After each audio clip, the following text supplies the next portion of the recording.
পরমাত্মা শ্রীকৃষ্ণের বাণী গীতা শাস্ত্র বস্তুত গুরু শিষ্যের পরস্পর কথোপকথন। অর্জুন স্বীকার করেছিলেন, শিষ্যস্তেহম সাধি মাম ত্বাম প্রপন্নম। ভগবান, আমি আপনার শিষ্য, আপনার শরণাগত। যা আমার পক্ষে কল্যাণকর আমাকে সেই উপদেশ দান করুন। অতএব গীতা শাস্ত্র সম্বন্ধে বলার পূর্বে পরম গুরুদেবের পাদপদ্মে এই স্তুতি গুরুবন্দনা নিবেদন করা হয়েছে। ओम श्री सद्गुरुदेव भगवान की जय।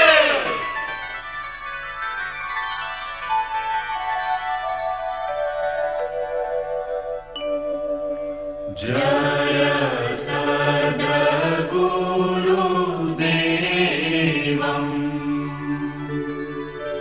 परमानन्दम्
जय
অমৃত অংশজাত ভ্রাতা ও ভগ্নীগণ, যে মহাপুরুষ সকল বেদ সংকলন, বেদান্ত প্রবর্তন, মহাভারত এবং ভাগবত রচনা করেছেন, তিনি যে গ্রন্থটিকে শাস্ত্র সংজ্ঞা দিয়েছেন তা হল ভগবান শ্রীকৃষ্ণ উক্ত গীতা।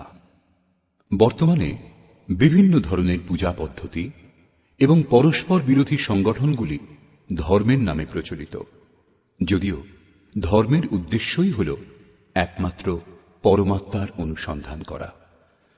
সেই কল্যাণ স্বরূপ পরমাত্মা এক, তাঁকে লাভ করার নির্ধারিত ক্রিয়ার পালন করে যাওয়াই ধর্ম। যখন একমাত্র পরমাত্মা বিদ্যমান, তাঁকে লাভ করার ক্রিয়াও একটাই, তাহলে এত মতান্তর কেন? এর সমাধান করার জন্য প্রকাশিত হল যথার্থ গীতার সারাংশ, গীতার দিব্যবাণী। ধর্মের সহজ স্বরূপ এবং ধর্মলাভের জন্য নির্ধারিত ক্রিয়ার ক্রমবদ্ধ এবং সম্পূর্ণভাবে বর্ণিত যোগেশ্বর শ্রীকৃষ্ণ উক্ত এই গীতা শাস্ত্র। বিশ্বের প্রত্যেক মহাপুরুষ সাধনা সম্বন্ধে যেটুকু বলেছেন সে সমস্তই এবং বহু গোপনীয় স্থিতি অবস্থার স্পষ্ট বর্ণনা শুধুমাত্র গীতা শাস্ত্রেই রয়েছে। গীতা সম্পূর্ণ মানব জাতির কল্যাণের নির্বিবাদ শাস্ত্র। মহাভারতে এই সংকেত দেওয়া হয়েছে যে যখন কৌরব ও পাণ্ডবগণের সেনা পরস্পরের সম্মুখীন হয়েছিল, তখন সমস্ত নিশাচর কৌরবগণের অন্তরে এবং সমস্ত দেবতা পাণ্ডবগণের অন্তরে প্রবেশ করেছিলেন। এই বলে মহর্ষি ব্যাস স্পষ্ট করলেন যে গীতা শাস্ত্রের পাত্রগুলি হয় দেবতা না হয় অসুর, সকল পাত্রই এক একটি প্রতীক। অনাদিকাল ধরে প্রত্যেক ব্যক্তির অন্তরে দৈব এবং আসুরিক দুটি প্রবৃত্তি বিদ্যমান। দৈব শক্তির সাহায্যে মানুষ যখন আত্মস্বরূপের দিকে অগ্রসর হয়, তখন কাম, ক্রোধ, রাগ, দেশ ইত্যাদি আসুরিক বৃত্তিগুলি বাধারূপে আক্রমণ করে। এগুলি অতিক্রম করে যাওয়াকেই বাস্তবিক যুদ্ধ বলে। অর্জুন শ্রেয় লাভের জন্য ব্যাকুল ছিলেন। তার দৃষ্টিতে শ্রেয় লাভের উপায় কুলধর্ম, পিণ্ডদান, বর্ণসংকর বর্জন, কুলক্ষয় থেকে রক্ষা পাওয়ার জন্য যুদ্ধ না করা ইত্যাদি ছিল। শুধুমাত্র এই শঙ্কাগুলির সমাধানের জন্য ভগবানকে 18 অধ্যায়ের গীতা শাস্ত্রের উপদেশ দান করতে হয়েছিল। অবশেষে জিজ্ঞাসা করেছিলেন, তোমার মোহ নাশ হয়েছে কি? অর্জুন স্বীকার করেছিলেন, ভগবান, আমার মোহ নাশ হয়েছে। এখন থেকে আমি সেই রূপ আচরণ করব যেরূপ ভগবান উপদেশ দান করেছেন। প্রকৃতপক্ষে এই সংশয় শুধু অর্জুনেরই ছিল তা নয়, এই সংশয় মানুষ মাত্রেরই যে হিতকর কোনটি, কোন উপায়ে শ্রেয় লাভ হবে। সেই জন্য স্ত্রী, পুরুষ, আবাল বৃদ্ধ বনিতা সকল মানুষের জন্য গীতা শাস্ত্রের 18টি অধ্যায়ের অনুশীলন এবং নিয়মিত পাঠ নিতান্ত আবশ্যক, যাতে ব্রহ্মবিদের স্মরণ অব্যাহত থাকে এবং শিশুদের অন্তরেও কল্যাণকর সংস্কারের সৃজন সম্ভব হয়। গীতা জ্ঞান লাভ না করে কোনো মানুষ ঈশ্বর লাভের পথে অগ্রসর হতে পারবে না। অক্ষয় সুখ, শাশ্বত শান্তি, ইহজগতে সমৃদ্ধি এমতো শঙ্কাগুলির সমাধানের জন্য গীতা শাস্ত্রের বাণী প্রচার করা হয়েছে। এই বাণী নিয়মিতভাবে শ্রবণ করে পরিজন এবং স্বজন সমুদয়কে সুসংস্কৃত করুন। বিশ্বের সকল দেশের অধিবাসীদের জন্য গীতা শাস্ত্র অমৃতবাহী। গীতা আপনার শাস্ত্র। এটা অত্যন্ত গৌরবের বিষয় যে 5000 বছরেরও বেশি অতিবাহিত হবার পর শ্রীকৃষ্ণের যথার্থ বাণী সম্বন্ধে আপনাকে অবগত করানো হচ্ছে। জন্ম জন্মান্তরের কুরীতিগ্রস্ত মনের আবিলতা দূর করে চিন্তনের প্রশস্ত পথে চলার জন্য যথার্থ গীতার এই দিব্য বাণী প্রাতঃকালে অবশ্যই পাঠ এবং শ্রবণ করুন। একমাত্র পরমাত্মাতে শ্রদ্ধা এবং সমর্পণের সংবাদবাহক গীতা শাস্ত্র সকলকে পবিত্র করার জন্য উন্মুক্তভাবে আহ্বান করেছে।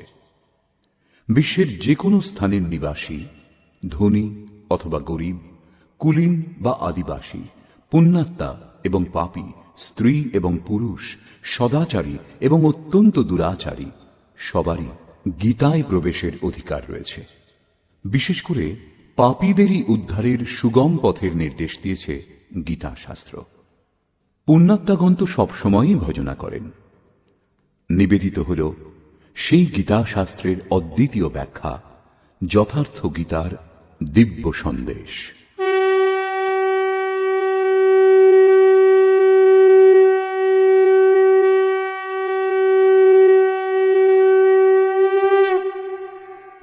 ওম শ্রী পরমাত্মনে নমঃ। যথার্থ গীতা, শ্রীমদ্ ভগবদ গীতা, অথ প্রথম অধ্যায়।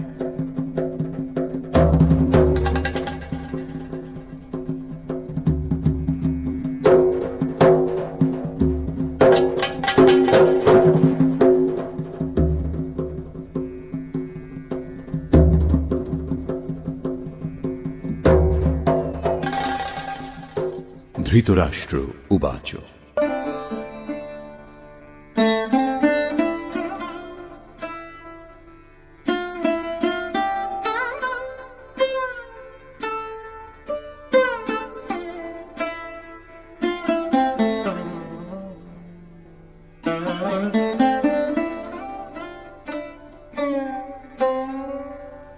धर्म क्षेत्रे कुरुक्षेत्रे समवेता युयुत्सवः मामकाः पाण्डवाश्चैव किमकुर्वत সঞ্জয়।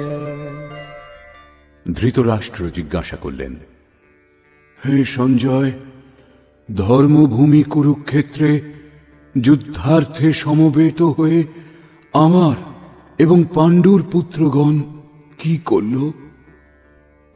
অজ্ঞানরূপ ধৃতরাষ্ট্র এবং সংযমরূপ সঞ্জয়। অজ্ঞান মনের অন্তরালে থাকে। অজ্ঞানাবৃত মন ধৃতরাষ্ট্র জন্মান্ধ, কিন্তু সংযমরূপ সঞ্জয়ের মাধ্যমে তিনি দেখেন ও শোনেন। তিনি জানেন যে পরমাত্মাই একমাত্র সত্য। যতক্ষণ পর্যন্ত ধৃতরাষ্ট্র থেকে উৎপন্ন মোহরূপ দুর্যোধন জীবিত থাকে, ততক্ষণ এর দৃষ্টি সদা সর্বদা কৌরবগণের উপরেই থাকে, অর্থাৎ বিকারের উপরেই থাকে। শরীর একটি ক্ষেত্র। যখন হৃদয় রাজ্যে দৈবী গুণসমূহের বাহুল্য ঘটে, তখন এই শরীর ধর্মক্ষেত্রে পরিণত হয়, এবং যখন এতে আসরিক প্রবৃত্তির বাহুল্য ঘটে, তখন এই শরীর কুরুক্ষেত্রে পরিণত হয়। কুরু অর্থাৎ কর, এই শব্দ আদেশাত্মক। শ্রীকৃষ্ণ বলছেন, প্রকৃতিজাত তিনটি গুণের বশীভূত হয়েই মানুষ কর্ম করে। ক্ষণমাত্র কর্ম না করে থাকতে পারে না। গুণত্রয় তাকে দিয়ে করিয়ে নেয়। ঘুমন্ত অবস্থাতেও কর্ম বন্ধ হয় না, সেটিও সুস্থ দেহের আবশ্যক খোরাক মাত্র। এই তিন গুণ মানুষকে দেবতা থেকে শুরু করে কীট পর্যন্ত দেহের বন্ধনেই আবদ্ধ করে। যতক্ষণ প্রকৃতি এবং প্রকৃতিজাত গুণ জীবিত, ততক্ষণ কুরু সক্রিয় থাকবে। অতএব জন্মমৃত্যুময় এই ক্ষেত্র, বিকারযুক্ত এই ক্ষেত্রই কুরুক্ষেত্র, এবং পরম ধর্ম পরমাত্মাতে প্রবেশ প্রদান করতে পারে যে পুণ্যময় প্রবৃত্তিসমূহ, সেই পুণ্যময় প্রবৃত্তিসমূহের অর্থাৎ পাণ্ডবের ক্ষেত্রই ধর্মক্ষেত্র। পুরাতত্ত্ববিদগণ পাঞ্জাব, কাশী, প্রয়াগ এবং অন্যান্য বহু স্থানের মধ্যে কুরুক্ষেত্রের নির্দিষ্ট স্থান অনুসন্ধান কার্যে রত আছেন। কিন্তু গীতাকার স্বয়ং বলেছেন, যে ক্ষেত্রে এই যুদ্ধ হয়েছিল সেই ক্ষেত্রটি কোথায়? ইদম শরীরম কৌন্তেয় ক্ষেত্রমিত্যভিধীয়তে। অর্জুন, এই দেহই ক্ষেত্র, এবং যিনি একে জানেন এবং আয়ত্তের অধীনে আনতে পারেন, তিনিই ক্ষেত্রজ্ঞ। এরপর তিনি ক্ষেত্রের বিস্তার সম্বন্ধে বললেন, যাতে 10টি ইন্দ্রিয়, মন, বুদ্ধি, অহংকার, 5টি বিকার এবং 3টি গুণের বর্ণনা আছে। এই দেহই ক্ষেত্র, এক মল্লভূমি। এর মধ্যে যুদ্ধাভিলাষী প্রবৃত্তি 2টি, দৈবী সম্পদ এবং আসুরী সম্পদ। পাণ্ডুর সন্তানগণ এবং ধৃতরাষ্ট্রের সন্তানগণ, স্বজাতীয় এবং বিজাতীয় প্রবৃত্তিসমূহ। তত্ত্বদর্শী মহাপুরুষের শরণাগত হলে এই দুই প্রবৃত্তির মধ্যে সংঘর্ষের সূত্রপাত হয়। একেই ক্ষেত্র ক্ষেত্রজ্ঞের সংঘর্ষ এবং প্রকৃত যুদ্ধ বলা হয়। ইতিহাসের পাতা বিশ্বযুদ্ধের কাহিনীতে পরিপূর্ণ, কিন্তু সেই সব যুদ্ধে যারা বিজয়ী হয়েছেন তারা কেউই শাশ্বত বিজয়ী হননি। এর মধ্যে প্রতিহিংসা ছিল। প্রকৃতিকে শান্ত করে প্রকৃতির ঊর্ধ্বের সত্তার দিগদর্শন করা এবং তাতে প্রবেশ করাই প্রকৃত বিজয়। এই হল শাশ্বত বিজয়, যার পশ্চাতে পরাজয় নেই। একেই বলে মুক্তি, যার পর জন্ম মৃত্যুর বন্ধন নেই।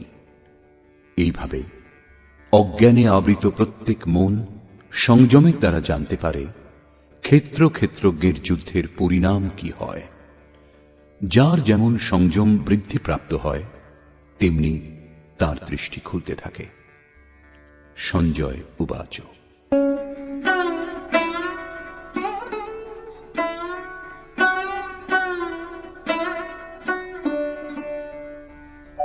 দৃष्ट्वा तु पाण्डवानीकम् व्यूढम् दुर्योधनस्तदा आचार्यमुपसङ्गम्य राजा वचनमब्रवीत्।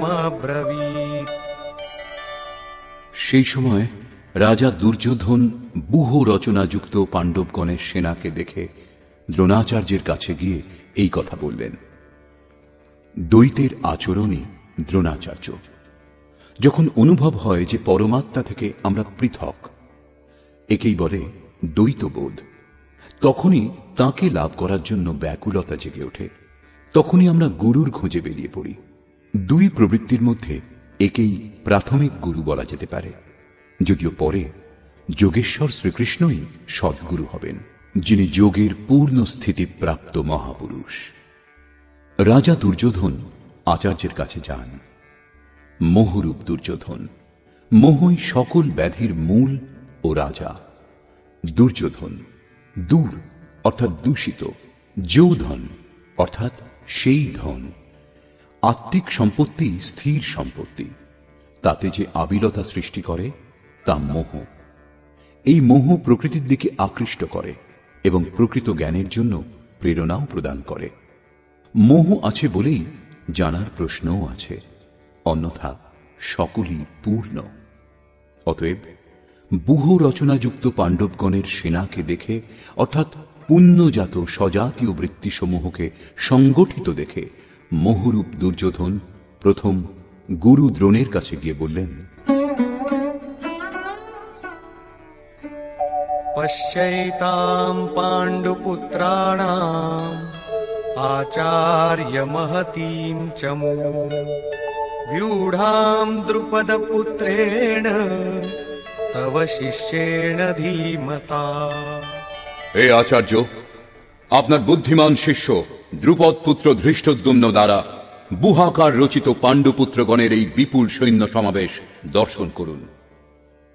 শাশ্বত অচল পদে আস্থা রাখতে পারে যে দৃঢ় মন, তাকে বলে ধৃষ্টদ্যুম্ন। একেই বলে পুণ্যময় প্রবৃত্তি সমূহের নায়ক। সাধন কঠিন ন মন কর টেকা। সাধন কঠিন নয়, মন দৃঢ় হওয়া কঠিন। এবার বললেন সেনার বিস্তার।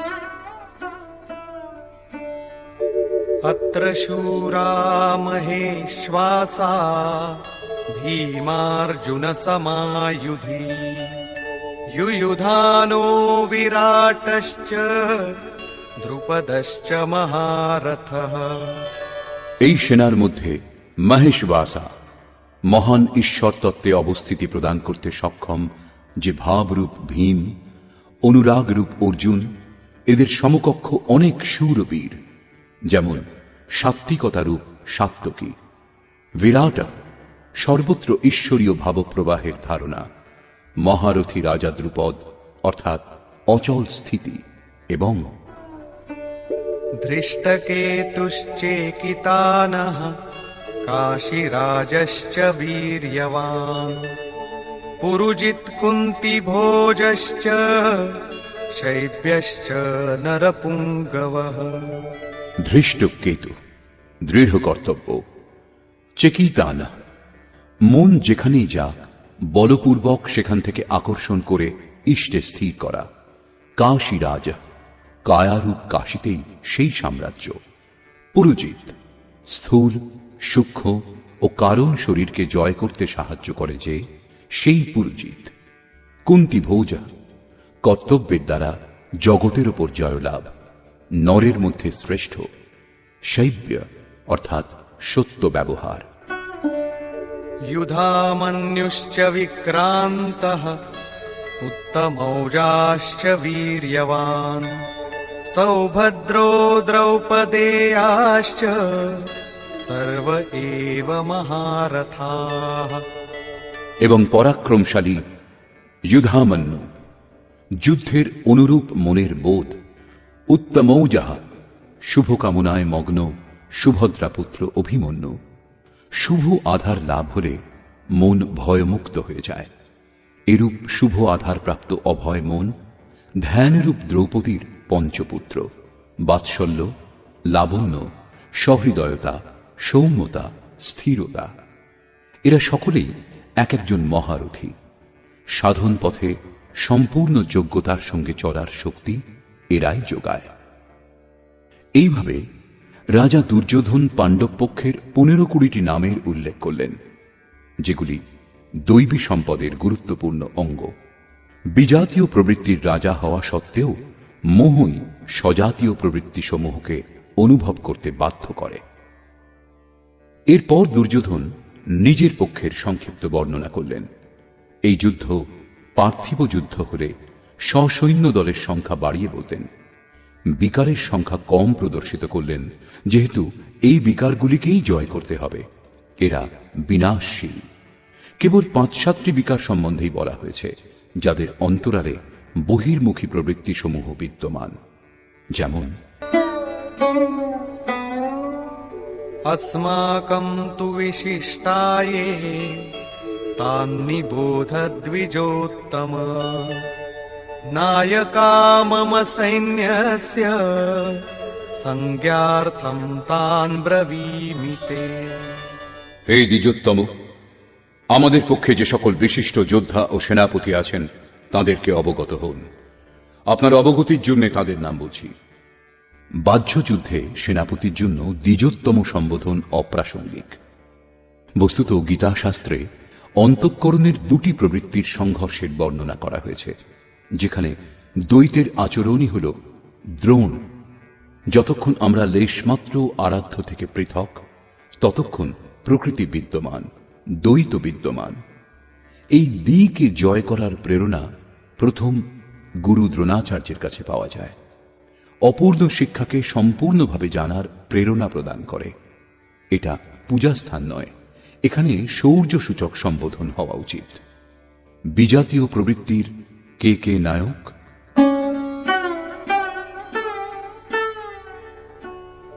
भवान् भीष्मश्च कर्णश्च कृपश्च समितिञ्जयः अश्वत्थामा विकर्णश्च सौमदत्तिस्तथैव च। একজন স্বয়ং আপনি, অর্থাৎ দ্বৈতের আচরণ রূপ দ্রোণাচার্য। ভ্রমরূপ পিতামহ ভীষ্মও আছেন। এই বিকারসমূহ ভ্রম থেকে উৎপন্ন হয়, শেষ পর্যন্ত জীবিত থাকে। তাই পিতামহ সম্পূর্ণ সেনার মৃত্যুর পরেও জীবিত ছিলেন। শরশয্যায় অচৈতন্য অবস্থাতে ছিলেন, তবুও জীবিত ছিলেন। একেই বলে ভ্রমরূপ ভীষ্ম। ভ্রম শেষ পর্যন্ত বেঁচে থাকে। এইরূপ বিজাতীয় কর্মরূপ কর্ণ এবং সংগ্রাম বিজয়ী কৃপাচার্য। সাধন অবস্থায় সাধক অন্যের প্রতি যে কৃপার আচরণ করেন, সেই কৃপাকেই কৃপাচার্য বলে। ভগবান কৃপাধাম এবং ঈশ্বর প্রাপ্তির পর মহাপুরুষের স্বরূপও তদ্রূপ। কিন্তু সাধন অবস্থায় যতক্ষণ সাধক ও পরমাত্মা পৃথক, বিজাতীয় প্রবৃত্তিগুলি সক্রিয় এবং মোহ আচ্ছাদিত। এইরূপ পরিস্থিতিতে সাধক যদি কৃপার আচরণ করেন, তবে তিনি নষ্ট ভ্রষ্ট হয়ে যান। সীতা দয়া করেছিলেন, তার পরিবর্তে তাকে কিছুকাল লঙ্কায় প্রায়শ্চিত্ত করতে হয়েছিল। বিশ্বামিত্র দয়া করেছিলেন, তাই পতিত হয়েছিলেন।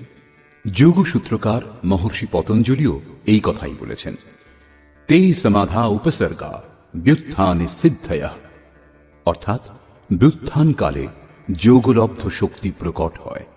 প্রকৃতপক্ষে সেগুলি সিদ্ধাই, কিন্তু কৈবল্য প্রাপ্তির পথে এই সিদ্ধাই তত বড়ই বাধা যতটা কাম, ক্রোধ, লোভ, মোহ প্রভৃতি। গোস্বামী তুলসীদাসেরও সেই একই নির্ণয়। ছোরত গ্রন্থি জানি খগরায়া বিঘ্ন অনেক করই তব মায়া ঋদ্ধি সিদ্ধি প্রেরই বহু ভাই বুদ্ধি লোভ দিখাবহি আই। মায়া অনেক বিঘ্ন সৃষ্টি করে, শক্তি প্রদান করে, এমনকি সিদ্ধে পরিণত করে। এইরূপ সিদ্ধ সাধক যদি পাশ দিয়ে শুধু হেঁটে যান, তাহলে মরণাপন্ন রোগীও বেঁচে ওঠে। সেই রোগী যদিও সুস্থ হয়ে ওঠে, কিন্তু সাধক যদি সেটা নিজের অবদান বলে মনে করেন, তাহলে তিনি নিশ্চয়ই নষ্টভ্রষ্ট হয়ে যাবেন। একজন রোগীর স্থানে হাজার হাজার রোগী তাকে ঘিরে ধরবে এবং ভজন চিন্তনের ক্রম অবরুদ্ধ হয়ে যাবে। পথভ্রান্ত হতে হতে প্রকৃতির বাহুল্য হবে। যদি লক্ষ্য দূরে এবং সাধক কৃপা করেন, তবে কৃপার একার আচরণই সমিতিঞ্জয় অর্থাৎ সমস্ত সেনাবাহিনীকে জয় করবে। এই কারণে যতক্ষণ সাধক পূর্ণতা লাভ না করছেন, ততক্ষণ এই সব থেকে সাবধান থাকা দরকার। দয়া বিনু সন্ত কসাই, দয়া করি তো আফত আই, অর্থাৎ দয়া না করলে সাধু ব্যক্তি কসাইয়ের সমতুল্য, আর দয়া প্রদর্শন করলেও অধঃপতনের সম্ভাবনা।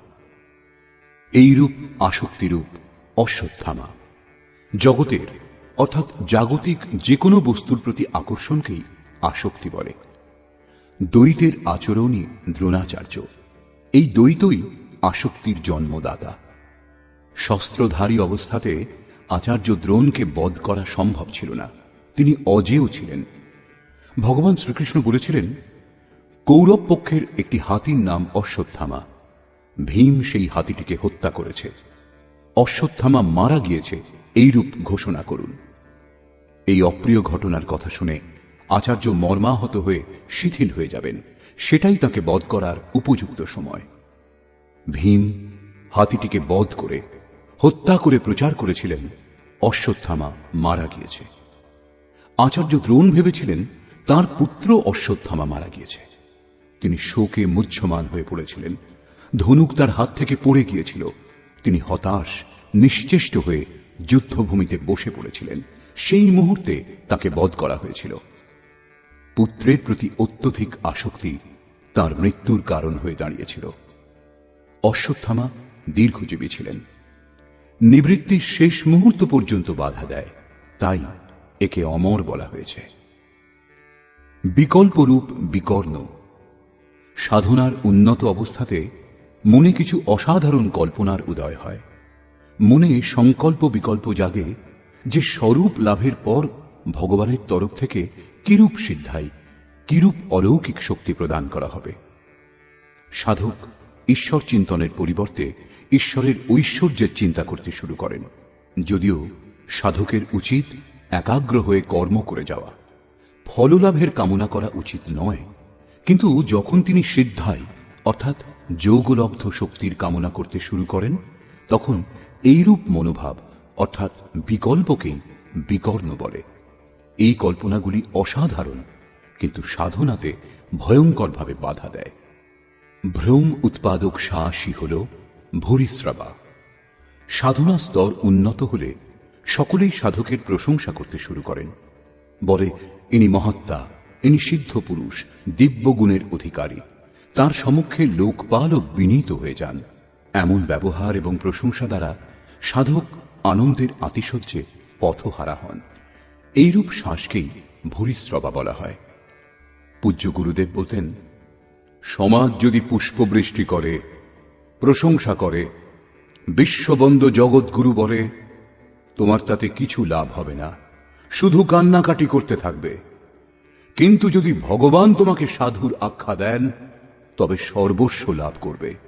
সমাজ বলুক অথবা নাই বলুক, তুমি সর্বস্ব লাভ করবে। এইরূপ প্রশংসাতে অভিভূত হওয়াকেই ভ্রম উৎপাদক শ্বাস অর্থাৎ ভূরিশ্রবা বলে। অত্যধিক প্রশংসার ফলে সাধনার হ্রাস হয়। অতএব ভ্রম উৎপাদক শ্বাসই হল ভূরিশ্রবা। সংযমের স্তর উন্নত হলে পরে যে বিকারগুলি বাধা দেয়, এগুলি তাদেরই নাম। আসক্তিরূপ অশ্বত্থামা, বিকল্পরূপ বিকর্ণ এবং ভ্রমপূর্ণ শ্বাস ভূরিশ্রবা, এরা সকলেই বহির্মুখী প্রবাহের নায়ক।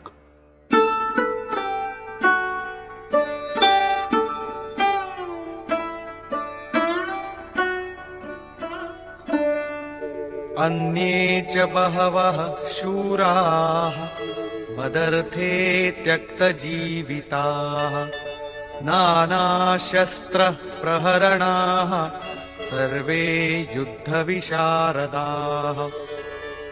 আমার জন্য প্রাণ দান করতে কৃত সংকল্প অন্যান্য অনেক শূরবীর অস্ত্রে শস্ত্রে সজ্জিত হয়েছেন। সকলেই আমার জন্য প্রাণ দান করতে সংকল্পবদ্ধ, কিন্তু এদের কোনো নির্দিষ্ট সংখ্যা পরিগণিত হয়নি। এখন কোন কোন সেনা কি কি ভাব দ্বারা সুরক্ষিত তা বলছেন।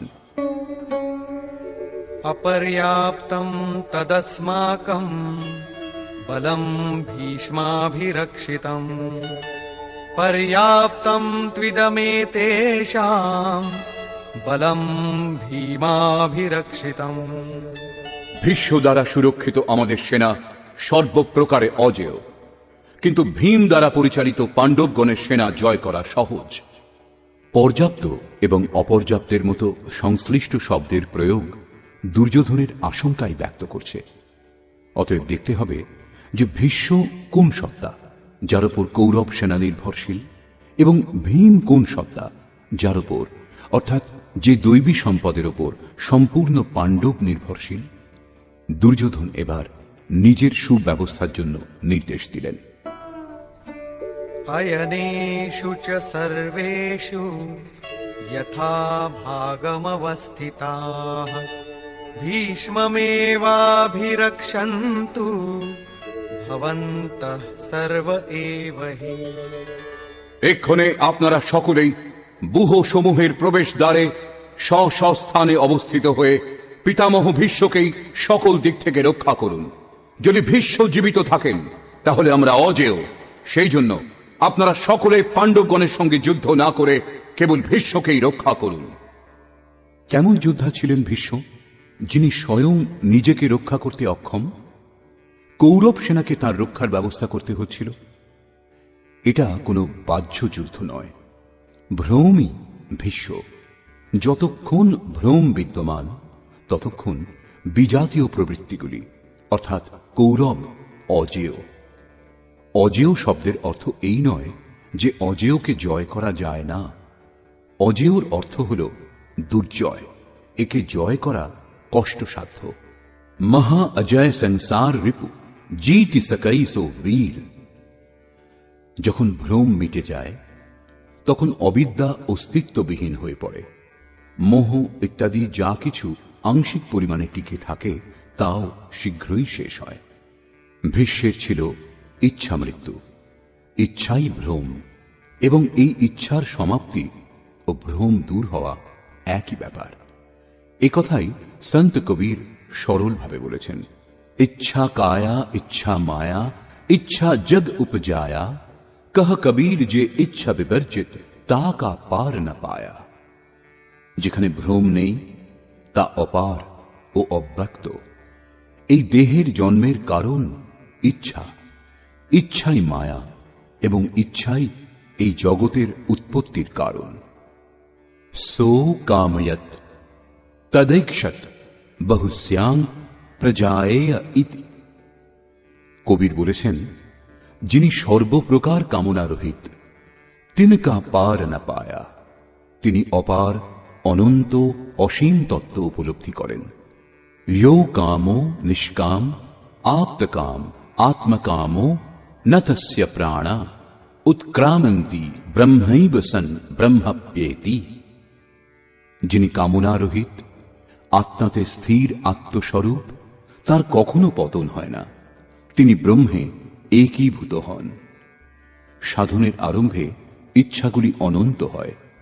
এই অনন্ত ইচ্ছার শেষ হতে হতে অবশেষে পরমাত্মা প্রাপ্তির শেষ ইচ্ছা বাকি থাকে। যখন এই ইচ্ছাও পূর্ণ হয় তখন ইচ্ছার বিলুপ্তি ঘটে। যদি এর থেকেও শ্রেষ্ঠ কোনো বস্তুর অস্তিত্ব থাকত তাহলে তা লাভ করার ইচ্ছা অবশ্যই জেগে উঠত। যখন এর চেয়ে শ্রেষ্ঠ কিছু নেই তখন ইচ্ছাও সমূলে বিনষ্ট হয়, এবং ইচ্ছার বিলুপ্তির সঙ্গে সঙ্গে ভ্রমও নাশ হয়। একেই ভীষ্মের ইচ্ছা মৃত্যু বলে। এইভাবে ভীষ্ম দ্বারা সুরক্ষিত আমাদের সেনা সর্বপ্রকারে অজেয়। যতক্ষণ ভ্রম দূর না হয় ততক্ষণ অবিদ্যা সক্রিয় থাকে। ভ্রম দূর হলে অবিদ্যা ক্রিয়াহীন হয়ে যায়। ভীম দ্বারা পরিচালিত এদের সেনাকে জয় করা সহজ। ভাবরূপী ভীম, ভাবে বিদ্যতে দেবঃ। ভাবে সেই ক্ষমতা আছে যা অবিদিত পরমাত্মাকেও প্রত্যক্ষ করতে সাহায্য করে। ভাববস্য ভগবান সুখ নিধান করুণা আয়ন। শ্রীকৃষ্ণ একেই শ্রদ্ধা বলেছেন। ভাবের সাহায্যে ভগবানকেও বশ করা সম্ভব। এর দ্বারাই পুণ্যময় প্রবৃত্তিসমূহের বিকাশ হয়। এই ভাব পুণ্যের সংরক্ষক এবং এত বলবান যে পরম দেব পরমাত্মাকেও গোচরে এনে দেয়। অন্যদিকে অতি কোমলও। আজকের ভাব কাল অভাবে বদলাতে দেরি লাগে না। আজ আপনি বলছেন যে মহারাজজি খুব ভালো, কাল হয়তো বলবেন না, আমি দেখেছি মহারাজজি ক্ষীর খান। ঘাস পাত যে খাত হ্যাঁ তিনহি সতাওই কাম, দুধ মালাই খাত যে তিন কি জানে রাম। অর্থাৎ তৃণভোজীদেরও কাম তাড়না দেয়। যারা দুধ মালাই খান, ঈশ্বর তাদেরই স্মরণ দেন। ইষ্টের আচরণে লেশমাত্র ত্রুটি বোধ হলে ভাব টলে ওঠে, পুণ্যময় প্রবৃত্তিসমূহ বিচলিত হয়, ইষ্টের সঙ্গে যে সম্বন্ধ তা ছিন্ন হয়। তাই ভীম দ্বারা রক্ষিত তাদের সেনা জয় করা সহজ। মহর্ষি পতঞ্জলিরও সেই একই নির্ণয়। স তু দীর্ঘকাল নৈরন্তর্য সৎকারা সেইবিত দৃঢ়ভূমি। অর্থাৎ দীর্ঘকাল পর্যন্ত নিরন্তর শ্রদ্ধা ভক্তিপূর্বক সাধন করে গেলেই অভ্যাস দৃঢ় হয়। তস্য সঞ্জনয়ন হর্ষম কুরু বৃদ্ধঃ পিতামহঃ, সিংহনাদম বিনদ্যোচ্চৈঃ শঙ্খম দধ্মৌ প্রতাপবান। এই প্রকার সকলেই নিজেদের শক্তি নির্ণয় করে শঙ্খধ্বনি করলেন। এই শঙ্খধ্বনি হল পাত্রের পরাক্রমের ঘোষণা। যুদ্ধ জয়ের পর কোন পাত্র আপনাকে কি দেবে? কৌরবগণের মধ্যে বৃদ্ধ প্রতাপবান ভীষ্ম দুর্যোধনের হৃদয়ে হর্ষ উৎপন্ন করে উচ্চৈঃস্বরে সিংহনাদের সমান ভয়প্রদ শঙ্খ বাজালেন। সিংহ প্রকৃতির ভয়াবহ দিকের প্রতীক।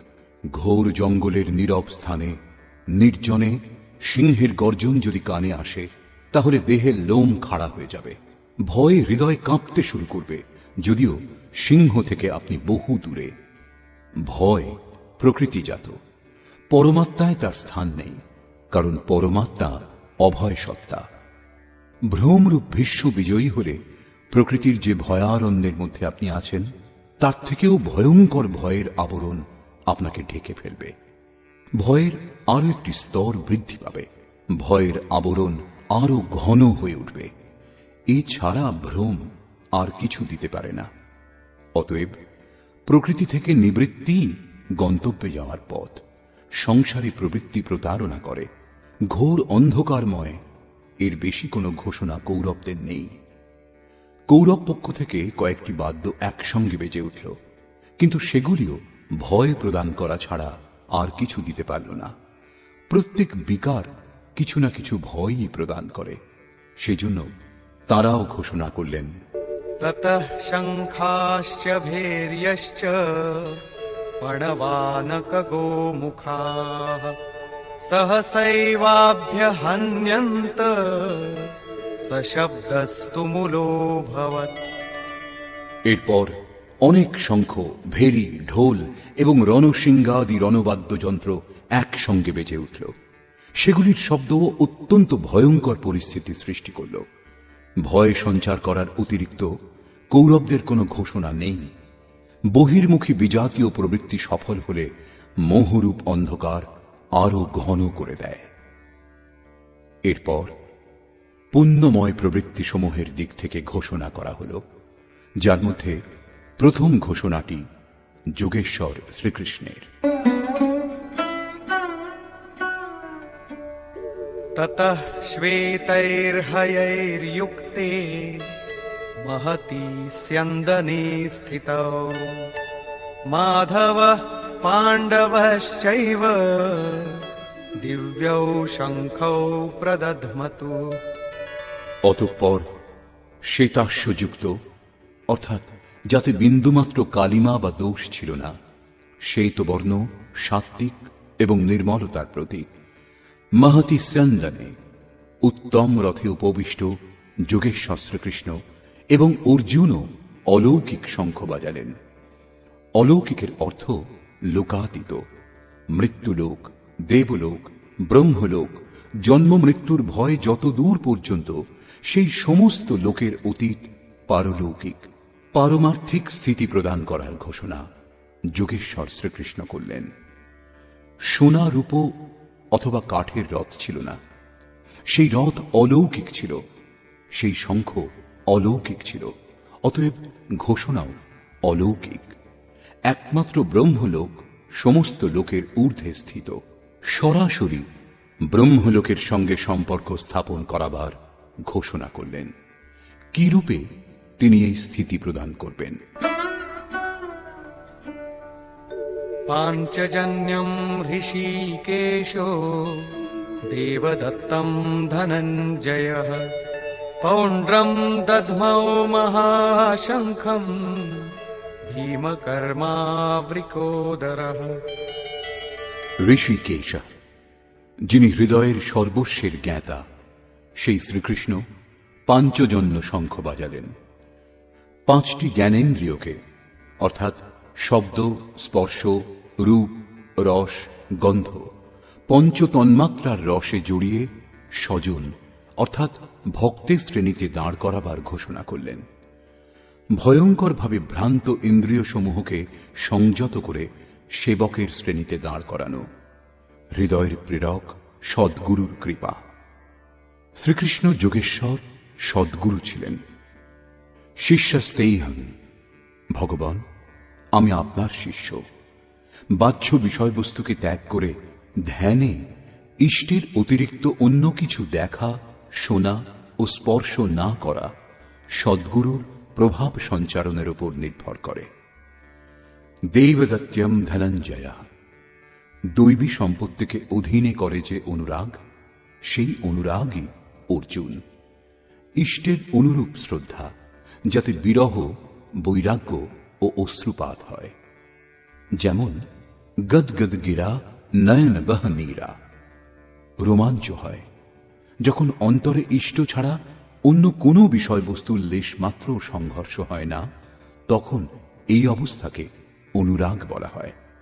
এত দূর সফল হবার পরে দৈবী সম্পদের ওপর প্রভুত্ব লাভ করা সম্ভব, যা পরম দেব পরমাত্মাতে একীভূত হতে সাহায্য করে। এর আরেক নাম ধনঞ্জয়। এক ধন পার্থিব সম্পত্তি, যা দিয়ে শরীর নির্বাহের ব্যবস্থা করা হয়। আত্মার সঙ্গে এর কোনো সম্বন্ধ নেই। এছাড়া স্থির আত্মিক সম্পত্তি নিজ সম্পত্তি।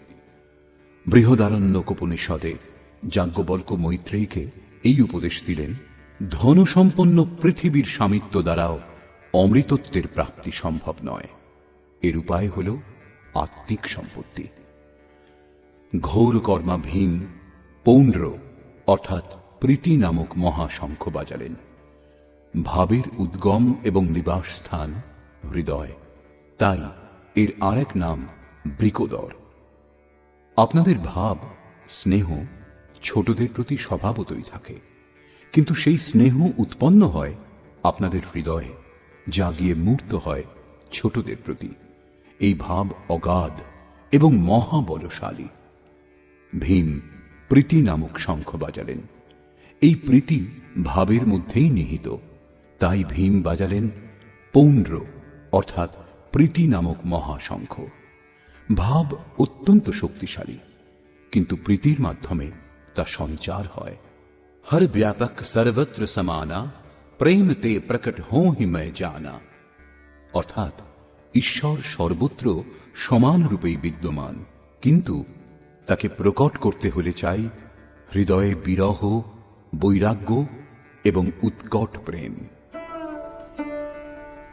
অনন্ত বিজয়ম রাজা কুন্তী পুত্র যুধিষ্ঠিরঃ নকুলঃ সহদেবশ্চ সুঘোষমণিপুষ্পকৌ। কুন্তিপুত্র রাজা যুধিষ্ঠির অনন্ত বিজয় নামক শঙ্খ বাজালেন। কর্তব্যরূপ কুন্তি এবং ধর্মরূপ যুধিষ্ঠির। ধর্মে স্থির থাকলেই অনন্ত বিজয়ম, অনন্ত পরমাত্মাতে স্থিতি লাভ হবে। যুদ্ধে স্থিরঃ স যুধিষ্ঠিরঃ। প্রকৃতি পুরুষ ক্ষেত্র ক্ষেত্রজ্ঞের সংঘর্ষে স্থির থাকেন, অত্যন্ত দুঃখেও বিচলিত হন না। তবেই একদিন যিনি অনন্ত, যার অন্ত নেই, সেই পরম তত্ত্ব পরমাত্মাকে লাভ করতে সক্ষম হন। নিয়মরূপ নকুল সুঘোষ নামক শঙ্খ বাজালেন। যেমন যেমন নিয়ম কঠোর হবে, তেমন তেমন অশুভ লক্ষণগুলি বিলয় হয়ে যাবে এবং শুভ পরিস্থিতির উদয় হবে। সৎসঙ্গরূপ সহদেব মণিপুষ্পক নামক শঙ্খ বাজালেন। মনীষীগণ প্রত্যেক শ্বাসকে বহুমূল্য মণির আখ্যা দিয়েছেন। হীরা জৈসে শ্বাসা বাতোঁ মে बीती যায়। বাহ্য সৎসঙ্গ সৎপুরুষের বাণী শ্রবণকে বলে, যা এক প্রকার সৎসঙ্গ, কিন্তু যথার্থ সৎসঙ্গ হয় আন্তরিক। শ্রীকৃষ্ণের মতে আত্মাই সত্য এবং সনাতন। চিত্ত যখন স্থির হয়ে আত্মার সঙ্গত করে, তখনই হয় প্রকৃত সৎসঙ্গ। এই সৎসঙ্গ চিন্তন, ধ্যান এবং সমাধির অভ্যাস দ্বারা সম্পন্ন হয়। যেমন যেমন সত্যের সান্নিধ্যে স্মৃতি স্থির হবে, তেমন তেমন এক একটি শ্বাসের উপর নিয়ন্ত্রণ হতে থাকবে। ইন্দ্রিয়গুলির সঙ্গে মৌন নিরুদ্ধ হয়ে আসবে। এই প্রকার যখন সম্পূর্ণরূপে নিরুদ্ধ হবে, তখনই বস্তু লাভ হবে। বাদ্যযন্ত্রের মতো আত্মার ধ্বনির সঙ্গে চিত্তের ধ্বনি মিলিয়ে সঙ্গত করাই যথার্থ সৎসঙ্গ। বাহ্য মণি কঠোর হয়, কিন্তু শ্বাসরূপ মণি পুষ্প থেকেও কোমল। পুষ্প তো বিকশিত হওয়ার পর অথবা বৃন্তচ্যুত হলে শুকিয়ে যায়, কিন্তু আপনি এর পরের শ্বাস পর্যন্ত জীবিত থাকার নিশ্চয়তা দিতে পারেন না। সৎসঙ্গ সফল হলে প্রত্যেক শ্বাসের উপর নিয়ন্ত্রণ রেখে লক্ষ্য প্রাপ্তি সম্ভব। এর বেশি পাণ্ডবদের কোনো ঘোষণা নেই, কিন্তু প্রত্যেক সাধন নির্মলতার পথে কিছু না কিছু দূরত্ব অতিক্রম করায়। অতঃপর বললেন, काश्यश्च परमेश्वासः शिखण्डी च महारथः धृष्टद्युम्नो विराटश्च सात्यकिश्चापराजितः। কায়ারূপ কাশী। পুরুষ যখন চারিদিক থেকে মন ও ইন্দ্রিয় সমূহকে সংযত করে কায়াতেই কেন্দ্রিত করেন, তখন পরমেশ্ববাসঃ পরম ঈশে বাস করার অধিকারী হন। পরম ঈশ্বর তত্ত্বে অবস্থান দিতে সক্ষম কায়াকেই কাশী বলে। কায়াতেই পরম ঈশ্বরের নিবাস। পরমেশ্ববাসের অর্থ শ্রেষ্ঠ ধনুর্ধারী নয়, পরন্তু পরম ঈশ বাস। শিখাসূত্রের ত্যাগী শিখণ্ডী। সাধনা পথের কিছু ভ্রান্ত ব্যক্তিরা আজকাল মুন্ডিত মস্তকে সূত্রের নামে গলার উপবিদ খুলে রাখে, অগ্নি ত্যাগ করে এবং একেই সন্ন্যাস বলে। এই ধারণা সম্পূর্ণ ভুল। বস্তুত শিখা লক্ষ্যের প্রতীক, যেখানে আপনাকে পৌঁছতে হবে, এবং সূত্র সংস্কারের প্রতীক।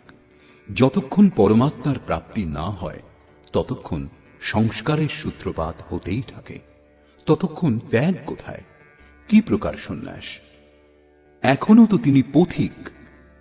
যখন প্রাপ্য বস্তুর প্রাপ্তি হয়, পূর্বের সমস্ত সংস্কারের সূত্র ছিন্ন হয়, এইরূপ অবস্থাতে সম্পূর্ণরূপে ভ্রম মিটে যায়। সেজন্যই শিখণ্ডী ভ্রমরূপে ভীষ্মের বিনাশ করে।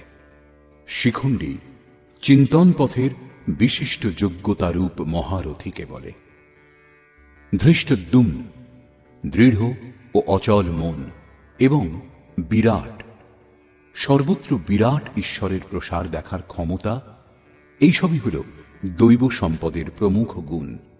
সাত্ত্বিক, তাই সাত্ত্বিকী। সত্য চিন্তনের প্রবৃত্তি, অর্থাৎ যদি সাত্ত্বিকতা বিদ্যমান থাকে, তাহলে আর পতনের সম্ভাবনা থাকে না। এই সংঘর্ষে পরাজয় হতে দেয় না।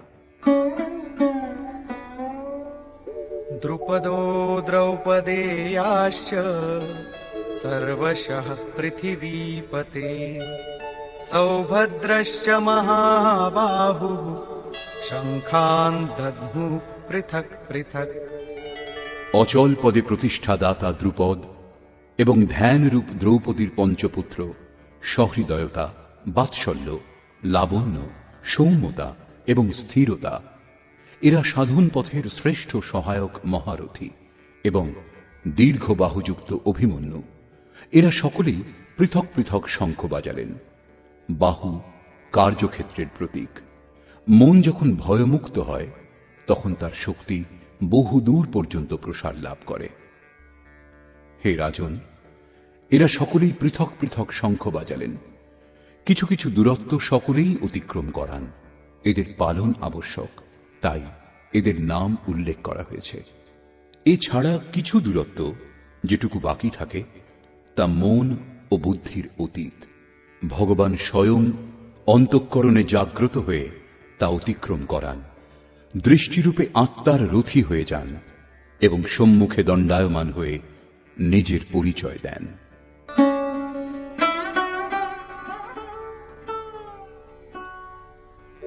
सघोषोधार्तराष्ट्राणाम् हृदयानि व्यदारयत् नभश्च पृथिवीम् चैव तुमुलो व्यनुनादयन्। সেই তুমুল শঙ্খধ্বনি আকাশ ও পৃথিবী প্রতিধ্বনিত করে ধৃতরাষ্ট্রপুত্রগণের হৃদয় বিদীর্ণ করল। সেনা পাণ্ডব পক্ষেও ছিল, কিন্তু হৃদয় বিদীর্ণ হল কেবল ধৃতরাষ্ট্রপুত্রগণের। বস্তুত পাঞ্চজন্য দৈবী শক্তির ওপর আধিপত্য, অনন্তকে জয়, অশুভর প্রশমন এবং শুভের আবির্ভাব নিরন্তর হতে থাকলে এই কুরুক্ষেত্রে আসুরী সম্পদ বহির্মুখী প্রবৃত্তিগুলির হৃদয় বিদীর্ণ হয়ে যাবে। তাদের বল ক্রমশ ক্ষীণ হতে থাকবে। পূর্ণ সফলতা লাভ হলে মোহময়ী প্রবৃত্তিগুলি সম্পূর্ণরূপে শান্ত হয়ে যায়। अथ व्यवस्थितान् दृष्ट्वा धार्तराष्ट्रान् कपिध्वजः प्रवृत्ते शस्त्रसम्पाते धनुरुद्यम्य पाण्डवः। ऋषिकेशं तदा वाक्यम् इदमाह महीपते सेनयोरुभयोर्मध्ये रथं स्थापयमेच्युत। সংযম রূপ সঞ্জয় অজ্ঞানাবৃত মনকে বোঝালেন যে, হে রাজন, কপিধ্বজা বৈরাগ্যরূপ হনুমান, বৈরাগ্যই যার ধ্বজা। ধ্বজাকে রাষ্ট্রের প্রতীক বলা হয়। কারো কারো মতে পতাকা চঞ্চল ছিল, তাই কপিধ্বজ বলা হয়েছে, কিন্তু তা নয়। এখানে কপি সাধারণ বানর নয়, স্বয়ং হনুমানই ছিলেন, যিনি মান অপমানের হনন করেছিলেন। সমমান নিরাদর আদরহি। প্রকৃতির বিষয়বস্তু থেকে আসক্তির ত্যাগই বৈরাগ্য। অতএব বৈরাগ্যই যার ধ্বজা। সেই অর্জুন ব্যবস্থিত রূপে ধৃতরাষ্ট্রের পুত্রগণকে দাঁড়িয়ে থাকতে দেখে শস্ত্রচালনার মুহূর্তে ধনুক তুলে ঋষিকেশম, যিনি হৃদয়ের সর্বস্বের জ্ঞাতা, সেই যোগেশ্বর শ্রীকৃষ্ণকে বললেন, হে অচ্যুত, অর্থাৎ যিনি কখনো চ্যুত হন না, আমার রথ উভয় সেনার মধ্যে স্থাপন করুন। এখানে সারথীকে আদেশ দেওয়া নয়, ইষ্টের অর্থাৎ সদ্গুরুর প্রতি অনুরোধ করা হয়েছে। কেন স্থাপন করবেন? यावदेतान् निरीक्षेऽहम् योद्धुकामानवस्थितान् कैर्मया सह योद्धव्यम् अस्मिन् रणसमुद्यमे। যতক্ষণ আমি যুদ্ধার্থে অবস্থিত এদের উত্তম রূপে নিরীক্ষণ না করি যে এই মহারণে আমাকে কাদের সঙ্গে যুদ্ধ করতে হবে এবং কে কে আমার সঙ্গে যুদ্ধ করার যোগ্য। योत्स्यमानानवेक्षेऽहम् य एतेऽत्र समागताः धार्तराष्ट्रस्य दुर्बुद्धे युद्धे प्रियचिकीर्षवः। দুর্বুদ্ধি দুর্যোধনের হিতকামী যে সকল রাজাগণ যুদ্ধ করার জন্য এখানে উপস্থিত হয়েছেন তাদের আমি দেখতে চাই, সেই জন্য রথ স্থাপন করুন। মোহরূপ দুর্যোধন, মোহমুগ্ধ প্রবৃত্তিসমূহের হিতাকাঙ্ক্ষী যে সকল রাজাগণ যুদ্ধ করবার জন্য এখানে উপস্থিত হয়েছেন তাদেরকে আমি দেখে নিই। সঞ্জয় উবাচ। एवमुक्तो ऋषिकेशो गुडाकेशेन भारत सेनयोरुभयोर्मध्ये स्थापयित्वा रथोत्तमम् भीष्मद्रोणप्रमुखतः सर्वेषां च महीक्षिताम् उवाच पार्थ पश्यैतान् समवेतान् कुरुनीति। সঞ্জয় বললেন, নিদ্রাজয়ী অর্জুনের এইরূপ বলার পর ভগবান শ্রীকৃষ্ণ, যিনি হৃদয়ের জ্ঞাতা, তিনি উভয় সেনার মধ্যে এবং ভীষ্ম, দ্রোণ ও মহীক্ষিতাম দেহরূপ পৃথিবীকে অধিকার করেছেন যে রাজাগণ, সেই সকল রাজাগণের সম্মুখে উত্তম রথ স্থাপন করে বললেন, হে পার্থ, সমবেত কৌরবগণকে অবলোকন করো। এখানে উত্তম রথের অর্থ সোনার উপর নির্মিত রথ নয়। সংসারে উত্তমের পরিভাষা নশ্বর বস্তুর অনুকূলতা প্রতিকূলতার উপর দেওয়া হয়, কিন্তু এই পরিভাষা পূর্ণ নয়, যা আমাদের আত্মা অর্থাৎ স্বরূপের সঙ্গে সর্বদা সহযোগিতা করে, তাই একমাত্র উত্তম, যার পর অনুত্তম অর্থাৎ মলিনতা বলে আর কিছু থাকে না। तत्रापश्यत् स्थितान् पार्थः पितॄनथ पितामहान् आचार्यान् मातुलान् भ्रातॄन् पुत्रान् पौत्रान् सखींस्तथा श्वशुरान् सुहृदश्चैव सेनयोरुभयोरपि। এছাড়া সুনিশ্চিত লক্ষ্যযুক্ত পার্থিব দেহকে যিনি রথ স্বরূপ বিবেচনা করেছেন, সেই পার্থ উভয় পক্ষের সেনাদলের মধ্যে পিতৃব্যগণকে, পিতামহগণকে, আচার্যগণকে, মাতুলগণকে, ভ্রাতাগণকে, পুত্রগণকে, পৌত্রগণকে, মিত্রগণকে, শ্বশুরগণকে এবং সুহৃদগণকে অবস্থিত দেখলেন। উভয় সেনাদলের মধ্যে অর্জুন কেবল নিজের পরিবার, মামার পরিবার, শ্বশুরের পরিবার এবং সুহৃদ ও গুরুজনদের দেখতে পেলেন। মহাভারতকালের গণনা অনুসারে 18 অক্ষৌহিনী অর্থাৎ আনুমানিক 40 লক্ষের সমকক্ষ হবে, কিন্তু প্রচলিত গণনা অনুসারে 18 অক্ষৌহিনী অর্থাৎ 6.5 আরব সংখ্যায় হবে, যা আজকের বিশ্বের জনসংখ্যার সমকক্ষ। আজ সমগ্র বিশ্বে মাত্র ততই জনসমূহের জন্য বিশ্বস্তরে আবাস, খাদ্য এবং জনসংখ্যার সমস্যা সমুপস্থিত। এই বিশাল জনসমূহ অর্জুনের 3-4টি আত্মীয়ের পরিবারই মাত্র ছিল। এত বিশাল পরিবার কি কারো হয়? কখনোই না। এই সকলই হৃদয় ক্ষেত্রের ছবি। तान् समीक्ष्य स कौन्तेयः सर्वान् बन्धूनवस्थितान् कृपया परयाविष्टो विषीदन्निदमब्रवीत्। কুন্তিপুত্র অর্জুন সেই বন্ধুগণকে যুদ্ধক্ষেত্রে অবস্থিত দেখে অত্যন্ত করুণাপূর্ণ হয়ে শোক করতে লাগলেন, কারণ দেখলেন এরা সকলেই তাঁর নিজের আত্মীয় স্বজন। অতএব বললেন, অর্জুন উবাচ,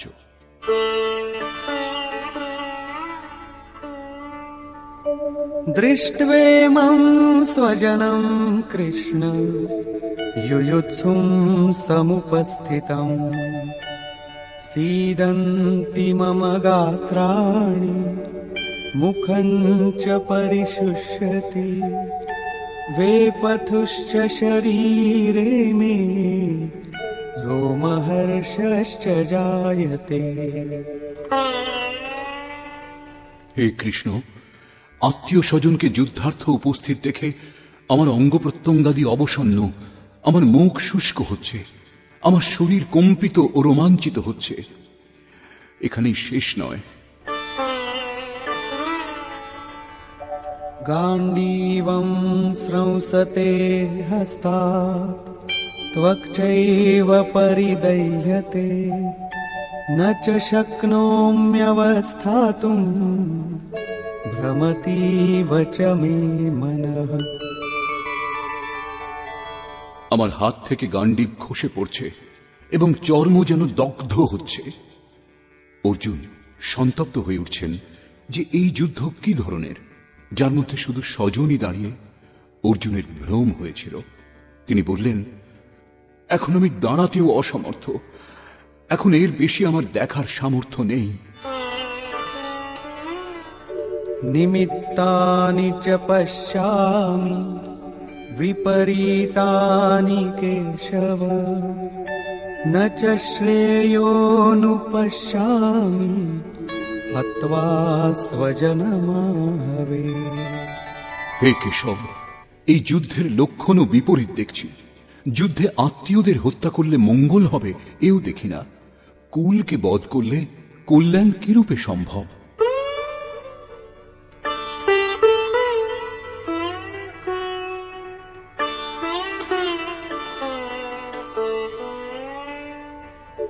ন কাঙ্ক্ষে বিজয়ম কৃষ্ণ ন চ রাজ্যম সুখানি চ কিন্নো রাজ্যেন গোবিন্দ কিম ভোগৈর্জীবিতেন বা। সম্পূর্ণ পরিবার যুদ্ধে উপস্থিত হয়েছেন।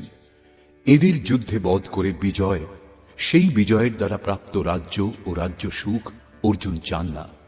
তিনি বললেন, হে কৃষ্ণ, আমি বিজয় চাই না, রাজ্য এবং সুখ ভোগ কামনা করি না। হে গোবিন্দ, আমাদের রাজ্যে কি প্রয়োজন, আর সুখ ভোগে বা জীবন ধারণেই বা কি প্রয়োজন? কেন?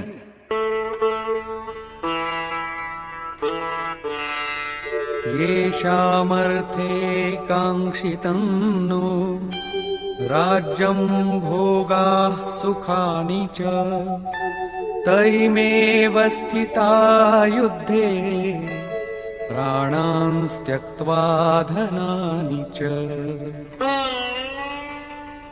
যাদের জন্য রাজ্য ভোগ ও সুখাদি আমার অভিলষিত, সেই স্বজনগণই প্রাণের আশা ত্যাগ করে যুদ্ধে উপস্থিত হয়েছেন। আমার রাজ্য অভিলষিত ছিল কিন্তু পরিবার নিয়ে, ভোগ সুখ ও ধনাদির পিপাসা ছিল কিন্তু তা স্বজন ও পরিবারকে নিয়ে ভোগ করাচ্ছিল। কিন্তু যখন তারা সকলেই প্রাণের আশা ত্যাগ করে যুদ্ধে উপস্থিত হয়েছেন, তখন আমার সুখ ভোগ বা রাজ্যের প্রয়োজন নেই। এ সকলই এদের জন্য প্রিয় ছিল। এদের থেকে পৃথক হয়ে এ সকলের আমার আর প্রয়োজন নেই। যতক্ষণ পরিবার থাকে ততক্ষণ এই কামনাগুলিও থাকে। কুঁড়ে ঘরে বাস করে যে ব্যক্তি, সেও নিজের পরিবার, বন্ধু এবং আত্মীয়দের বধ করে বিশ্বের সাম্রাজ্য স্বীকার করবে না। অর্জুনের বক্তব্য এই যে ভোগ, যুদ্ধে জয়লাভ আমি চেয়েছিলাম, কিন্তু যাদের জন্য চেয়েছিলাম যখন তারাই থাকবে না, তখন আর আমার ভোগের কি প্রয়োজন? এই যুদ্ধে আমি কাকে বধ করব?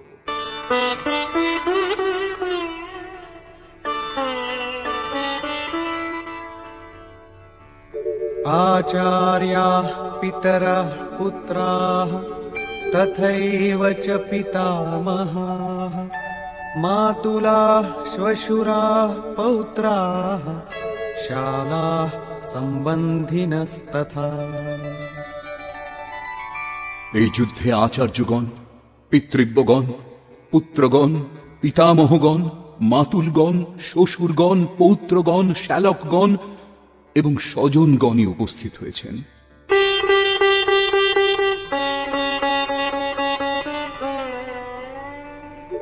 एतान्न हन्तुमिच्छामि घ्नतोऽपि मधुसूदन अपि त्रैलोक्यराज्यस्य हेतोः किन्नु मही कृते।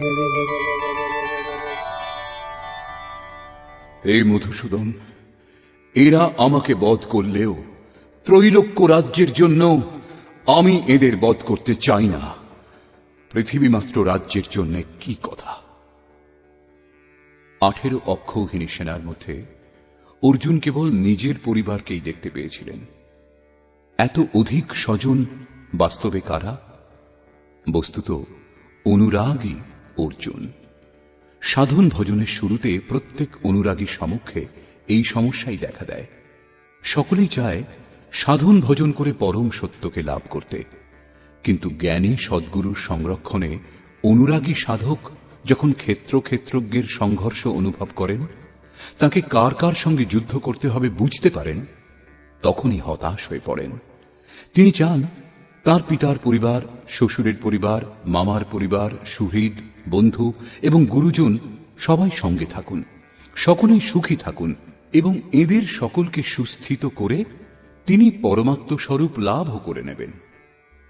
কিন্তু যখন জানতে পারেন আরাধনার পথে অগ্রসর হতে হলে পরিবার ত্যাগ করতে হবে, এই সম্বন্ধগুলির মোহ থেকে মুক্ত হতে হবে, তখনই তিনি অধীর হয়ে ওঠেন।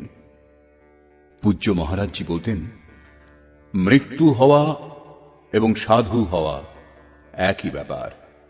সাধুর জন্য এই পৃথিবীতে কেউ জীবিত থাকলেও গৃহ সম্বন্ধীয় কেউই থাকবে না। যদি থাকে তাহলে সম্বন্ধ বিদ্যমান, মোহ শেষ হয়েছে কোথায়? পূর্ণ ত্যাগ অর্থাৎ সম্বন্ধের অস্তিত্ব বিলীন হবার পরেই সাধক জয়লাভ করেন। এই সম্বন্ধগুলির প্রসারই জগৎ, অন্যথা জগতে আমার বলে কি আছে? তুলসীদাস কহ চিদ বিলাস জগ বুঝত বুঝত বুঝে, অর্থাৎ মনের প্রসারই এই জগৎ। যোগেশ্বর শ্রীকৃষ্ণ মনের প্রসারকেই জগৎ বলে সম্বোধন করেছেন। যিনি এর প্রভাব রোধ করতে সক্ষম হয়েছেন, তিনি চরাচর বিশ্ব জয় করেছেন। ইহৈব তৈর্জিতঃ সর্গো এষাম সাম্যে স্থিতম মনঃ। এমন কথা নয় যে কেবল অর্জুনই অধীর ছিলেন। সকলের হৃদয়েই অনুরাগ আছে। প্রত্যেক অনুরাগী ব্যাকুল হন। আত্মীয় স্বজনের স্মৃতি তাকে ব্যাকুল করে। সাধনার আরম্ভে প্রত্যেক সাধক চিন্তা করেন যে ভজন করে কিছু লাভ হলে এদের সঙ্গে তা ভোগ করা যাবে, সকলেই সুখী হবে। কিন্তু যখন এরা সঙ্গে থাকবে না, তখন সুখের আর কি প্রয়োজন? অর্জুনের দৃষ্টি রাজ্য সুখ পর্যন্তই সীমাবদ্ধ ছিল। তিনি ত্রিলোকের সাম্রাজ্যকেই সুখের পরাকাষ্ঠা ভেবেছিলেন। এর বেশি কোনো সত্য আছে একথা অর্জুন এখনো জানেন না। নিহত্য ধার্তরাষ্ট্রান্নঃ কা প্রীতি স্যাৎ জনার্দন পাপমেবাশ্রয়েদস্মান হত্বৈতানাততায়িনঃ।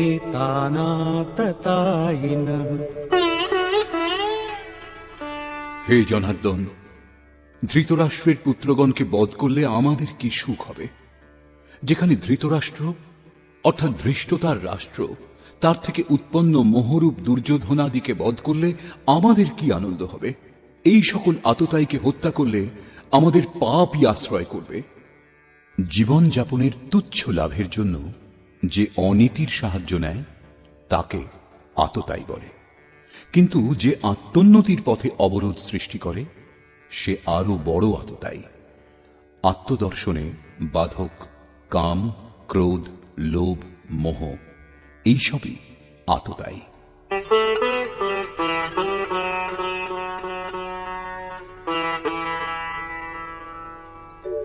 তস্মান্নার্হা বয়ম হন্তুম ধার্তরাষ্ট্রান স্ববান্ধবান স্বজনম হি কথম হত্বা সুখিনঃ স্যাম মাধব। অতএব হে মাধব, স্বীয় বান্ধব ধৃতরাষ্ট্রের পুত্রগণকে আমাদের বধ করা উচিত নয়। স্ববান্ধব কিরূপে? তারা সকলেই তো শত্রু ছিল। বস্তুত শরীরের আত্মীয়তা অজ্ঞানজনিত। ইনি মামা, শ্বশুরবাড়ি, স্বজন সমুদায় এ সকলই অজ্ঞান। যখন এই দেহটাই নশ্বর, তখন এর কুটুম্বিতাই বা কি করে শাশ্বত হবে? যতক্ষণ মোহ, ততক্ষণই আমার সুহৃদ, আমার পরিবার, আমার জগৎ। মোহ নেই তো কিছুই নেই। সেজন্য অর্জুন শত্রুদেরও স্বজন রূপেই দেখতে পেয়েছিলেন। তিনি বলছেন যে নিজ কুটুম্বকে বধ করে আমরা কিরূপে সুখী হব? যদি অজ্ঞান ও মোহ না থাকে তবে কুটুম্বেরও কোনো অস্তিত্ব নেই। এই অজ্ঞানই আবার জ্ঞানেরও প্রেরক। ভর্তৃহরি, তুলসীদাস এমন অনেক মহাপুরুষ বৈরাগ্যের প্রেরণা তাদের স্ত্রীর কাছ থেকে পেয়েছিলেন। কেউ বা বিমাতার ব্যবহারে ব্যথা পেয়ে বৈরাগ্যের পথে এগিয়ে গেছেন, এও দেখা গেছে।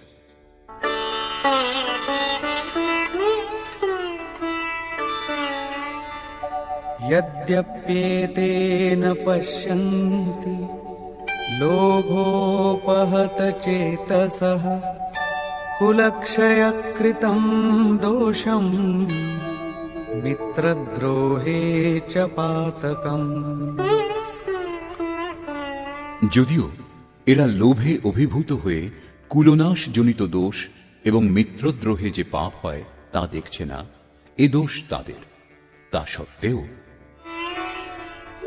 कथं न ज्ञेयमस्माभिः पापादस्मान्निवर्तितुम् कुलक्षयकृतं दोषं प्रपश्यद्भिर्जनार्दन। হে জনার্দন, কুলনাশ জনিত দোষ উপলব্ধি করেও আমরা এই পাপ থেকে নিবৃত্ত হব না কেন? কেবল আমিই পাপ করছি এমন কথা নয়, আপনিও ভুল করছেন। শ্রীকৃষ্ণের উপরেও দোষারোপ করলেন। এখনো অর্জুন নিজেকে বুদ্ধিতে শ্রীকৃষ্ণের চেয়ে কম মনে করছেন না। প্রত্যেক নতুন সাধক সদ্গুরুর শরণাগত হবার পরে এই ধরনের তর্ক করেন এবং নিজে যে কম জানেন তা ভাবেন না। এ কথাই অর্জুনও বলছেন যে এরা না বুঝুক, কিন্তু আমরা তো বুদ্ধিমান। কুলনাশ জনিত দোষের ওপর আমাদের অবশ্যই বিচার করা উচিত। কুলনাশে কি কি দোষ হয়? कुलक्षये प्रणश्यन्ति कुलधर्माः सनातनाः धर्मे नष्टे कुलं कृत्स्नम् अधर्मोऽभिभवत्युत। কুলনাশে সনাতন কুলধর্ম নষ্ট হয়। অর্জুন কুলধর্ম কুলাচারকেই সনাতন ধর্ম বলে মনে করেছিলেন। ধর্ম নষ্ট হলে সম্পূর্ণ কুলকে পাপ দাবিয়ে দেয়। अधर्माभिभवात् कृष्ण प्रदुष्यन्ति कुलस्त्रियः स्त्रीषु दुष्टासु वार्ष्णेय जायते वर्णसंकरः। হে কৃষ্ণ, পাপের বৃদ্ধি হলে কুলস্ত্রীগণ কলুষিত হয়। হে বার্ষ্ণেয়, স্ত্রীগণ কলুষিত হলে বর্ণ সংকর উৎপন্ন হয়। অর্জুনের দৃষ্টিকোণে কুলস্ত্রীগণ কলুষিত হলে বর্ণ সংকর দেখা দেয়, কিন্তু শ্রীকৃষ্ণ এই সিদ্ধান্তের খণ্ডন করে আরো বলছেন, আমি অথবা স্বরূপ স্থিত মহাপুরুষ যদি আরাধনা ক্রমে ভ্রম উৎপন্ন করেন তাহলে বর্ণ সংকর দেখা দেয়। বর্ণ সংকরের দোষের ওপর অর্জুন আলোকপাত করছেন।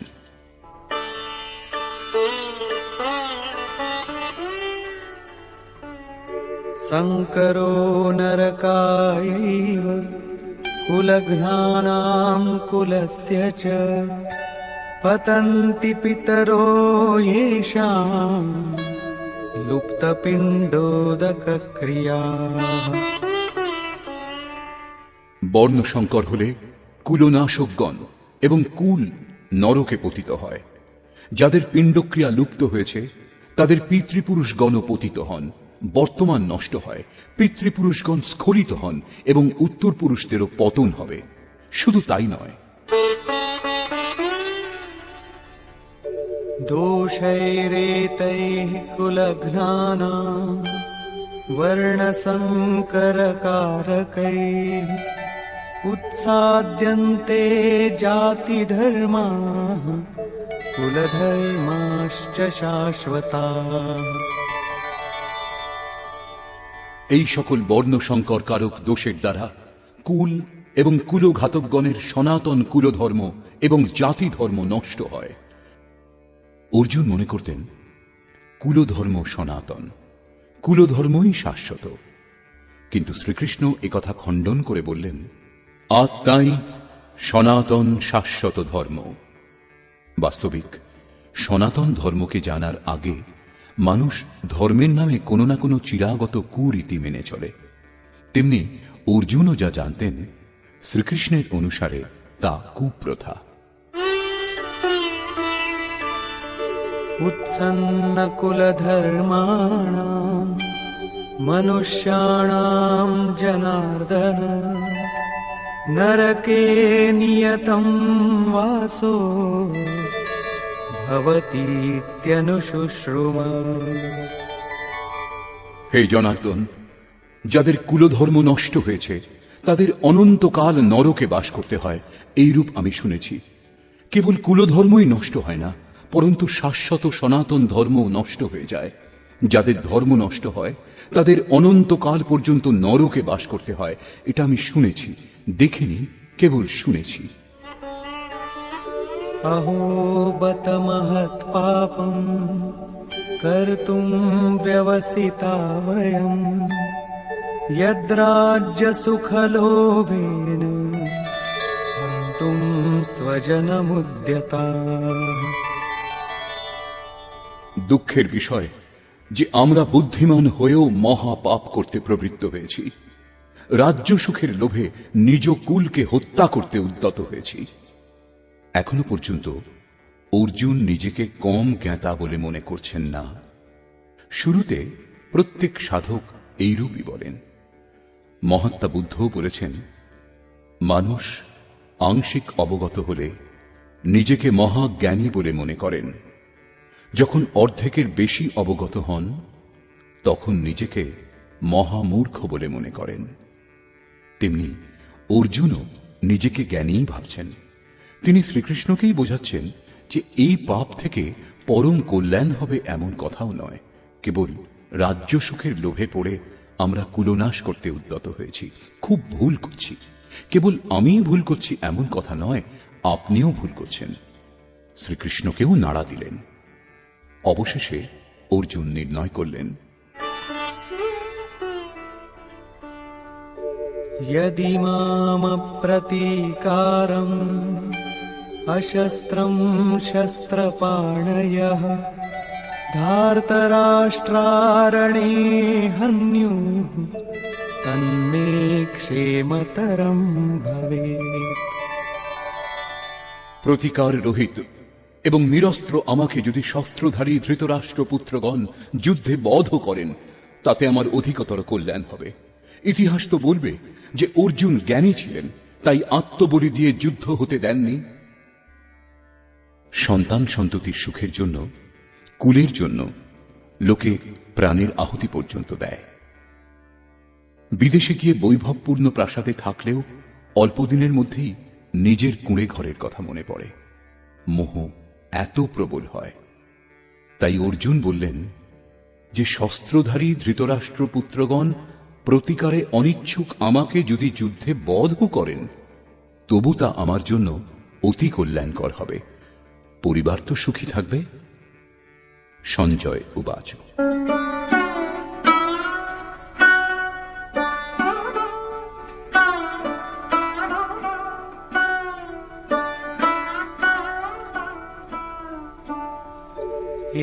एवमुक्त्वार्जुनः सङ्ख्ये रथोपस्थ उपाविशत् विसृज्य सशरं चापं शोकसंविघ्नमानसः। সঞ্জয় বললেন, রণভূমিতে শোকসন্তপ্ত অর্জুন এইরূপ বলে ধনুর্বাণ ত্যাগ করে রথের পশ্চাৎ ভাগে বসে পড়লেন, অর্থাৎ ক্ষেত্র ক্ষেত্রজ্ঞের সংঘর্ষ থেকে সরে দাঁড়ালেন। নিষ্কর্ষ, গীতা শাস্ত্রে ক্ষেত্র ক্ষেত্রজ্ঞের যুদ্ধের বর্ণনা করা হয়েছে। ঈশ্বরীয় বিভূতি সম্পন্ন ভগবৎ স্বরূপের সম্যক দর্শন করবার গায়ন হল এই গীতা শাস্ত্র। যে ক্ষেত্রে এই গায়ন সম্পাদন করা হয় সেই যুদ্ধক্ষেত্র এই শরীর, যার অন্তরালে দুটি প্রবৃত্তি বিরাজমান, ধর্মক্ষেত্র এবং কুরুক্ষেত্র। যুদ্ধে প্রবৃত্ত সেনাসমূহের স্বরূপ এবং তাদের শক্তির আধার বর্ণিত হয়েছে। শঙ্খধ্বনির মাধ্যমে এদের পরাক্রম নির্ধারিত করা হয়েছে। তদনন্তর যে সেনার সঙ্গে যুদ্ধ করাচ্ছিল তাদের নিরীক্ষণ করা হল। এদের গণনা 18 অক্ষৌহিনী অর্থাৎ প্রায় 6.5 আরব বলা হয়, কিন্তু এরা অনন্ত। এই প্রকৃতির দৃষ্টিকোণ দুটি, একটি ইষ্টোন্মুখী প্রবৃত্তি, দৈবী সম্পদ, দ্বিতীয়টি বহির্মুখী প্রবৃত্তি, আসুরী সম্পদ। দুটিই প্রকৃতি, একটি ইষ্টের দিকে উন্মুখ করে, পরম ধর্ম পরমাত্মার দিকে নিয়ে যায়, অন্যটি প্রকৃতিতে বিশ্বাস করায়। প্রথমে দৈবী সম্পদের বৃদ্ধি করে আসুরী প্রবৃত্তিগুলিকে নিঃশেষ করা হয়। তারপর শাশ্বত সনাতন পরব্রহ্মের দিগদর্শন এবং তাঁতে স্থিতি লাভের পর দৈবী প্রবৃত্তিগুলির প্রয়োজনীয়তাও ফুরিয়ে যায় এবং যুদ্ধের পরিণাম দৃষ্টিগোচর হয়। সৈন্য নিরীক্ষণের সময় অর্জুন কেবল নিজের পরিবারকেই দেখতে পেয়েছিলেন। যাদের বধ করার কথা ছিল তারা স্বজনই ছিলেন। জীবের যত দূর পর্যন্ত সম্বন্ধ থাকে, জগতের বিস্তারও তার জন্য তত দূর পর্যন্তই হয়। অনুরাগের আরম্ভিক অবস্থায় পারিবারিক মোহই বাধা দেয়। সাধক যখন দেখেন পরিবারের মধুর সম্বন্ধ থেকে তার এত দূর বিচ্ছেদ হবে যেন তা কখনো ছিল না, তখন তিনি ব্যাকুল হন। স্বজনের প্রতি আসক্তি ত্যাগ করার পথে যত রকমের অকল্যাণই দেখতে পান, তিনি কুপ্রথার মাধ্যমে নিজেকে বাঁচাবার চেষ্টা করেন, ঠিক যেমন অর্জুন করেছিলেন। তিনি বলেছিলেন, কুলধর্মই সনাতন ধর্ম। এই যুদ্ধ হলে সনাতন ধর্ম লোপ পাবে, কুলস্ত্রীগণ ভ্রষ্টা হবে এবং বর্ণসংকর উৎপন্ন হবে। তাদের জন্ম কুল ও কুলনাশকদের অনন্তকাল পর্যন্ত নরকে বাস করার জন্যই হয়ে থাকে। অর্জুন নিজ বুদ্ধি অনুসারে সনাতন ধর্মের রক্ষার জন্য ব্যাকুল ছিলেন। তিনি শ্রীকৃষ্ণকে অনুরোধ করলেন যে আমরা বুদ্ধিমান হয়ে এই মহাপাপ কেন করব, অর্থাৎ শ্রীকৃষ্ণও পাপ করতে যাচ্ছেন। অবশেষে পাপ থেকে বাঁচবার জন্য আমি যুদ্ধ করব না, এই কথা বলে অর্জুন ধনুর্বাণ ত্যাগ করে হতাশ হয়ে রথের পশ্চাৎভাগে বসে পড়লেন। ক্ষেত্রজ্ঞের সংঘর্ষ থেকে সরে দাঁড়ালেন। টিকাকারগণ বর্তমান অধ্যায়ের নামকরণ অর্জুন বিষাদ যোগ করেছেন। অর্জুন অনুরাগের প্রতীক। সনাতন ধর্মের জন্য ব্যাকুল অনুরাগীর বিষাদ যোগই কারণ হয়। এই বিষাদ মনুর হয়েছিল। হৃদয় বহুত দুঃখ লাগ জন্ম গায়ু হরি ভগতি বিনু। সংশয়ে পড়েই মানুষ বিষাদ করে।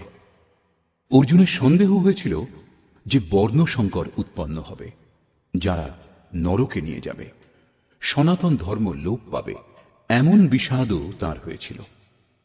অতএব সংশয় বিষাদ যোগের সামান্য নামকরণ বর্তমান অধ্যায়ের জন্য উপযুক্ত বলে মনে হয়। অতএব